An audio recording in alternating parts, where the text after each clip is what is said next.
warahmatullahi wabarakatuh. Salam sejahtera bagi kita semua. Saudara-saudara sebangsa setanah air dimanapun berada, mengenang peristiwa 10 November merupakan tonggak sejarah para pejuang tanah air kita. Tak membuat idealismenya tercecer, walau gelimpang tubuh merah dan darah yang tertebas, dia tetap menghentak menerjang demi tanah air pusaka.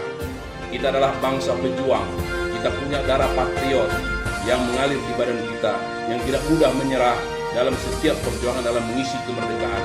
10 November merupakan sebuah tonggak yang tidak terpisahkan dengan kita. Kami, pemuda pembela tanah air Aceh Tenggara, saya sebagai sekretaris Arnold Nabi mengucapkan 10 November Merdeka! Semoga perjuangan ini bangkit negeriku, jayalah bangsaku.